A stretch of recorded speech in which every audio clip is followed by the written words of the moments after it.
Drama serial शेर में आखिरकार उसने फजर को कह दिया है कि क्या इस पागल से शादी करोगी। अब फजर भी काफी ज्यादा हैरान होती है कि शेर कैसी बातें कर रहा है। वो उससे कहती है कि क्या हो गया है तुम्हें, शेर कैसी बातें कर रहे हो, जानते भी हो कि ये कभी भी मुमकिन नहीं है। शेर कहता है कि मुमकिन तो हर चीज है अगर तुम चाहो तो, और जानते हो जिस तरह से तुमने हॉस्पिटल में मेरा ख्याल रखा था और जिस तरह से मेरी केयर की, मेरा जी नहीं चाह रहा था ठीक होने को, क्योंकि इस तरह तो तुम मेरे आगे पीछे रहती। फजर कहती है कैसी बातें कर रहे हो, तुम्हारा ठीक होना जरूरी था ना कि मेरा तुम्हारे पास होना।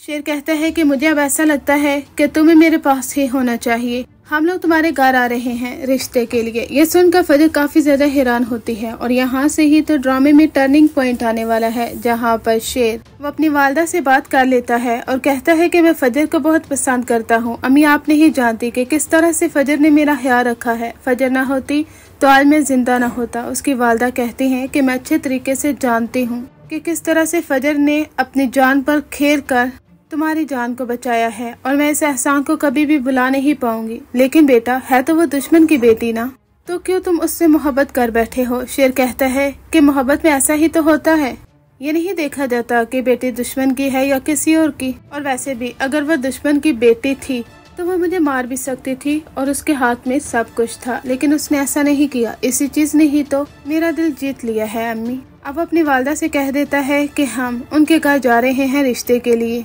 उसकी वालदा और उसके घर वाले भी दंग रह जाते हैं। जब वो फहद और उसके चचा के सामने ये बात रखता है वो तो काफी ज्यादा हैरान होते हैं और फहद सोचता है कि मैं उस लड़की को वरगलाता रहा, इस घर में लेकर आया, उस वक्त शेर ने इसकी जान बचाई थी, अब शेर उसके साथ ही शादी करना चाहता है। वो अपने बाप की तरफ देखता है और कहता है मैंने तो आपसे कहा था कि ये कोई मोहब्बत का मामला ही लगता है और फजर ही उसकी केयर करेगी और इसे जिंदगी की तरफ वापस लाएगी। और अब आपने देख भी लिया है कि किस तरह से फजर उसे ठीक कर चुकी है। शेर उसकी मोहब्बत में गिरफ्तार हो चुका है और जल्द वो उससे शादी करना चाहता है, लेकिन आपने मेरी एक नहीं सुनी।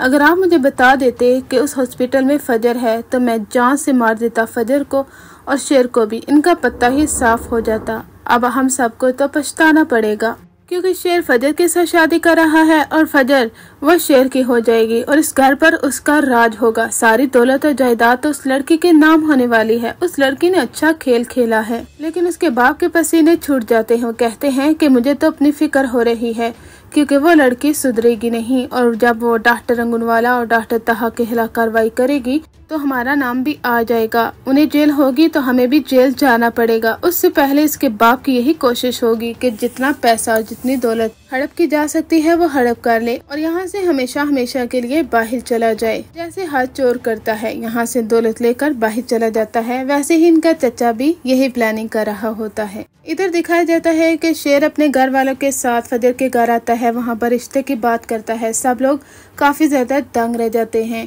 क्योंकि फजर के बाबा जो छत से देख रहे थे उन्हें ऐसा लगा था जैसे कि ये लोग आ रहे हैं अपने बेटे की जिंदगी की भीख मांगने के लिए। और दादा जान क्या कहते हैं कि जमीन भी वापस लेंगे और फिर कहेंगे कि आपका बेटा आपको हम वापस दे रहे हैं, इसके बदले में हम और कुछ नहीं करेंगे। यही ख्याली पुलाव वो पका रहे होते हैं और यहाँ पर दरवाजे से अंदर दाखिल होता है शेर जिंदा सलामत अपने पाँव पर खड़ा।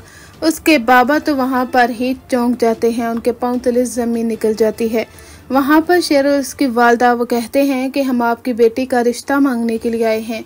वहाँ पर उसका बाप कहता है कि तुम्हें शर्म आनी चाहिए कि इस तरह से डीठो की तरह यहाँ पर आ चुके हो, हालांकि जानते हो कि हमारा ऐसा कोई इरादा नहीं है। वहाँ पर वो सीन देखने को मिलता है जहाँ पर उसके बाबा फजर से कहते हैं तुमने फजर हमारा सर नीचा कर दिया है, हमने तो यही समझा था कि हमारी बेटी ने बेटा बनकर दिखाया है और आज हमारा सर फखर से ऊंचा हो चुका है क्योंकि वह दुश्मन के बेटे को काबू में कर चुकी है और वह जल्द मर जाएगा। लेकिन नहीं, तुमने हमारे सारे प्लान को फ्लॉप कर दिया। हमारे बाप दादा की इज्जत को नीलाम करने में कोई कसर नहीं छोड़ी तुमने, इसलिए तुम इस लड़के के साथ यहाँ से जा सकती हो। आज के बाद तुम्हारे इस घर में कोई जगह नहीं है, यहाँ से हमेशा हमेशा के लिए चली जाओ। फजर कहती है बाबा मुझे माफ कर दे, मेरा कोई कसूर नहीं है, आप मेरी एक बार बात तो सुने।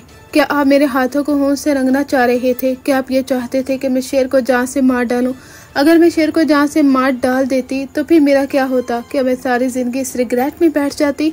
बाबा आपको मेरी सिचुएशन भी समझनी चाहिए। एज अ डॉक्टर ये मेरा फर्ज है कि मैं एक पेशेंट की हिफाजत करूं, ना कि उसको जान से मार डालूं। आखिर आपको क्या हो गया है बाबा? उसके बाबा कहते हैं कि बस मुझे तो सिर्फ और सिर्फ एक बात मालूम है कि तुमने हमारा सर नीचा कर दिया है। जरदाद बेगम कहती है कि क्या देख रहे हो, निकालो अपनी बेटी को अपने घर से बाहर, इसके इस घर में अब कोई जगह नहीं बनती।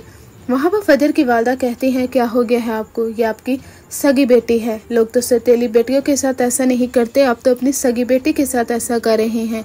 जरदाद बेगम की बातों से निकले क्योंकि उसने आपको उकसा दिया है, इसकी वजह से आप अपनी बेटी के ही खिलाफ हो चुके हैं। आपको अपनी बेटी की सच्चाई नजर नहीं आती। जिस तरह से फजर, वो भी तो दुश्मन की ही बेटी है ना उनके नजदीक, लेकिन उसने उसकी हिफाजत की है। इसी तरह से ही शेर, वो दुश्मनों का बेटा जरूर है लेकिन वो उन जैसा नहीं है। इसलिए हम अपनी औलाद पर ये बोझ क्यों डालते हैं कि वो उनसे बदला ले? आखिर इनका क्या कसूर है? ये बात आपको समझ में क्यों नहीं आ रही? लेकिन फजर के बाबा फजर को धक्के देकर वहाँ से निकाल देते हैं।